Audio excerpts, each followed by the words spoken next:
morning, dear students. Open your English books. Today we will do fourth chapter, The Flying Sikh Milkha Singh. In this chapter we will read about the Milkha Singh. So start this chapter. Milkha Singh is one of India's greatest personalities. He is a famous athlete.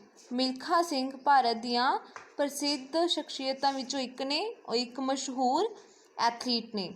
He is also known as the flying Sikh. ਉਹ flying Sikh ਵਜੋਂ ਵੀ ਜਾਣੇ ਜਾਂਦੇ ਹਨ। He was born in a Sikh Rathore Rajput family in Punjab in undivided India now in Pakistan. ਉਹਨਾਂ ਦਾ ਜਨਮ ਇੱਕ ਸਿੱਖ ਰਾਠੌਰ ਰਾਜਪੂਤ ਪਰਿਵਾਰ ਦੇ ਵਿੱਚ ਹੋਇਆ ਸੀ ਪੰਜਾਬ ਦੇ ਵਿੱਚ, ਅਣਵੰਡੇ ਹੋਏ ਪੰਜਾਬ ਦੇ ਵਿੱਚ, ਭਾਰਤ ਦੇ ਵਿੱਚ, ਜੋ ਕਿ ਹੁਣ ਪਾਕਿਸਤਾਨ ਦੇ ਵਿੱਚ ਚਲਾ ਗਿਆ। The partition of India happen when he was still a teenager. ਜਦੋਂ ਟੀਨੇਜਰਸ ਦੇ ਸੀਗੇ ਤਾਂ ਉਸੇ ਟਾਈਮ 'ਤੇ ਇੰਡੀਆ ਦੀ ਵੰਡ ਹੋ ਗਈ ਸੀ।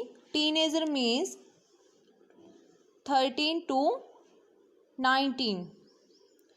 He witnessed the killing of his parents. ਉਹ ਆਪਣੇ ਪੇਰੈਂਟਸ ਦੀ ਮੌਤ ਦੇ ਗਵਾਹ ਸਨ। ਉਹਨਾਂ ਨੇ ਆਪਣੇ ਪੇਰੈਂਟਸ ਦੀ ਮੌਤ ਨੂੰ ਅੱਖੀਂ ਦੇਖਿਆ ਸੀ। The last words of his father were Bagh Milkha Bagh means run Milkha run। ਔਰ ਉਹਨਾਂ ਦੇ ਪਿਤਾ ਦੇ ਲਾਸਟ ਸ਼ਬਦ ਇਹ ਸੀ ਕਿ ਬਾਗ ਮਿਲਖਾ ਬਾਗ means ਮਿਲਖਾ ਦੌੜੋ।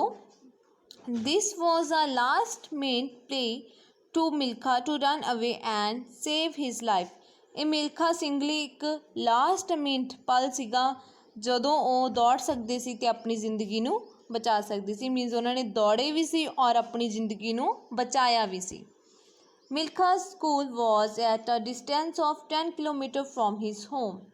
ਮਿਲਖਾ ਸਿੰਘ ਦਾ ਸਕੂਲ ਉਹਨਾਂ ਦੇ ਘਰ ਤੋਂ 10 ਕਿਲੋਮੀਟਰ ਦੀ ਦੂਰੀ 'ਤੇ ਸੀ। He had the habit of running to cover this distance every day। ਔਰ ਉਹਨਾਂ ਦੀ ਆਦਤ ਸੀ ਉਹ ਇਸ ਦੂਰੀ ਨੂੰ ਡੇਲੀ ਦੌੜ ਕੇ ਕਵਰ ਕਰਦੇ ਸੀ।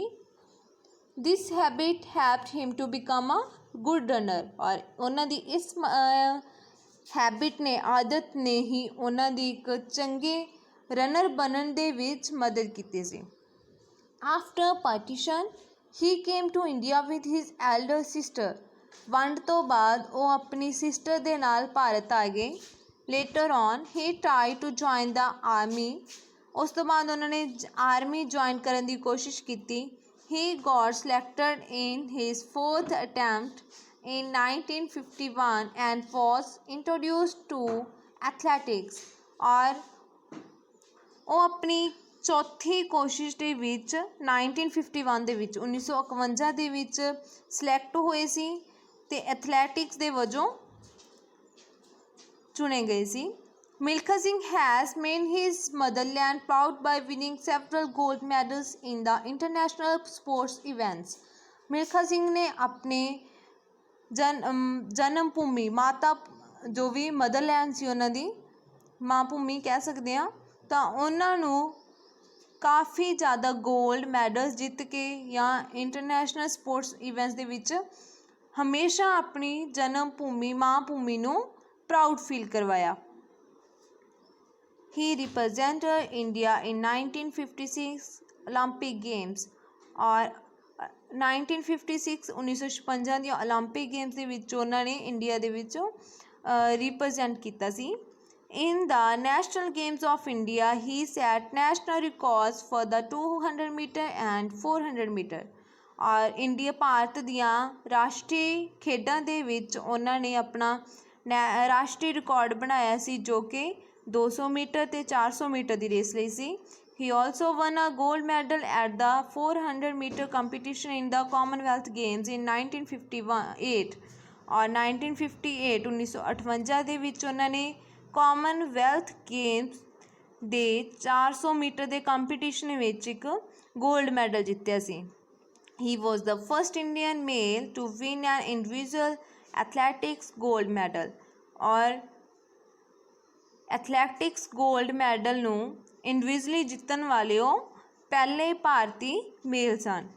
Milkha Singh also won gold medal in Asian Games held in Tokyo, beating the Pakistani runner Abdul Khalik. Milkha Singh ने ਪਾਕਿਸਤਾਨੀ ਰਨਰ ਅਬਦੁਲ ਖਾਲਿਕ ਨੂੰ ਹਰਾ ਕੇ ਏਸ਼ੀਅਨ ਗੇਮਸ ਹੋਈਆਂ ਸੀ ਜੋ ਟੋਕੀਓ ਦੇ ਵਿੱਚ, ਉੱਥੇ ਵੀ ਗੋਲਡ ਮੈਡਲ ਜਿੱਤਿਆ। He was invited by the President of Pakistan to take part in a race to be held in Pakistan. ਉਹਨਾਂ ਨੂੰ ਪਾਕਿਸਤਾਨ ਦੇ ਪ੍ਰੈਜ਼ੀਡੈਂਟ ਵੱਲੋਂ ਰੇਸ ਦੇ ਵਿੱਚ ਪਾਰਟੀਸਪੇਟ ਕਰਨ ਲਈ ਪਾਕਿਸਤਾਨ ਦੇ ਵਿੱਚ ਸੱਦਾ ਭੇਜਿਆ ਗਿਆ ਸੀਗਾ। But he did not want to go because of the bitter memories of the partition. ਪਰ ਆਪਣੀਆਂ ਵੰਡ ਦੇ ਸਮੇਂ ਦੀਆਂ ਕੁਝ ਮਾੜੀਆਂ ਯਾਦਾਂ ਕਰਕੇ ਉਹ ਪਾਕਿਸਤਾਨ ਜਾਣਾ ਨਹੀਂ ਸੀ ਚਾਹੁੰਦੇ। At last Pandit Jawahar Lal Nehru convinced him to go. ਅਖੀਰ ਦੇ ਵਿੱਚ ਪੰਡਿਤ ਜਵਾਹਰ ਲਾਲ ਨਹਿਰੂ ਨੇ ਉਹਨਾਂ ਨੂੰ ਜਾਣ ਲਈ ਮਨਾਇਆ। ਮਿਲਖਾ ਸਿੰਘ ਵੰਸ ਅਗੇਨ ਬੀਟ ਅਬਦੁਲ ਖਾਲਿਕ ਇਨ ਦਾ ਰੇਸ। ਮਿਲਖਾ ਸਿੰਘ ਨੇ ਇੱਕ ਵਾਰੀ ਫਿਰ ਅਬਦੁਲ ਖਾਲਿਕ ਨੂੰ ਰੇਸ ਦੇ ਵਿੱਚ ਹਰਾਇਆ। The president of Pakistan was very much impressed. ਔਰ ਜੋ ਪਾਕਿਸਤਾਨ ਦੇ ਪ੍ਰੈਜ਼ੀਡੈਂਟ ਸੀ ਉਹ ਉਸ ਤੋਂ ਬਹੁਤ ਜ਼ਿਆਦਾ ਪ੍ਰਭਾਵਿਤ ਹੋਏ। He remarked Milkha you did not run, you actually flew. ਔਰ ਉਹਨਾਂ ਨੇ ਉਸ ਨੂੰ ਕਿਹਾ ਮਿਲਖਾ ਤੁਸੀਂ ਦੌੜਦੇ ਨਹੀਂ, ਤੁਸੀਂ ਅਸਲ ਦੇ ਵਿੱਚ ਉੱਡਦੇ ਹੋ। He gave the title of flying Sikh to him. ਉਹਨਾਂ ਨੇ ਉਸ ਨੂੰ ਮਿਲਖਾ ਸਿੰਘ ਨੂੰ ਫਲਾਇੰਗ ਸਿੱਖ ਦਾ ਟਾਈਟਲ ਦਿੱਤਾ। Thus Milkha Singh became popular as the flying Sikh. ਇਸ ਤਰ੍ਹਾਂ ਮਿਲਖਾ ਸਿੰਘ ਫਲਾਇੰਗ ਸਿੱਖ ਦੇ ਵਜੋਂ ਮਸ਼ਹੂਰ ਹੋ ਗਏ। ਹੀ ਵਾਜ਼ awarded the Padam Shri Award in 1959 for his achievement in sports. ਆਪਣੀਆਂ ਸਪੋਰਟਸ ਦੇ ਵਿੱਚ ਪ੍ਰਾਪਤੀਆਂ ਲਈ ਉਹਨਾਂ ਨੂੰ 1959 ਦੇ ਵਿੱਚ ਪਦਮ ਸ਼੍ਰੀ ਅਵਾਰਡ ਦਿੱਤਾ ਗਿਆ। After retirement from the army he became the director of sports in Punjab.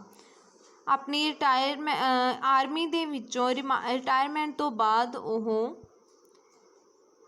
Punjab ਦੇ ਵਿੱਚ ਸਪੋਰਟਸ ਦੇ ਡਾਇਰੈਕਟਰ ਬਣੇ। He donated all his medals to the nation. ਉਹਨਾਂ ਨੇ ਆਪਣੇ ਸਾਰੇ ਮੈਡਲਸ ਰਾਸ਼ਟਰ ਨੂੰ ਦਾਨ ਕਰ ਦਿੱਤੇ। His life is a great inspiration for us. ਔਰ ਉਹਨਾਂ ਦੀ ਜ਼ਿੰਦਗੀ ਸਾਡੇ ਲਈ ਇੱਕ ਬਹੁਤ ਵੱਡਾ ਇੰਸਪੀਰੇਸ਼ਨ ਹੈ। ਸਾਨੂੰ ਬਹੁਤ ਕੁਝ ਉਹਨਾਂ ਤੋਂ ਸਿੱਖਣ ਨੂੰ ਮਿਲਦਾ ਹੈ। ਮੀਨਸ ਉਹਨਾਂ ਨੇ ਇੰਨੀਆਂ ਮੁਸੀਬਤਾਂ ਦੇ ਬਾਵਜੂਦ ਵੀ ਆਪਣੀਆਂ ਇੱਕ ਚੰਗੇ ਰਨਰ ਬਣ ਕੇ ਦਿਖਾਇਆ। ਸੋ ਆਪਾਂ ਨੂੰ ਵੀ ਸਿੱਖਣ ਨੂੰ ਮਿਲਦਾ ਕਿ ਮੁਸੀਬਤਾਂ ਦੇ ਬਾਵਜੂਦ ਵੀ ਅਸੀਂ ਬਹੁਤ ਕੁਝ ਕਰ ਸਕਦੇ ਹਾਂ। Thanks, have a nice day.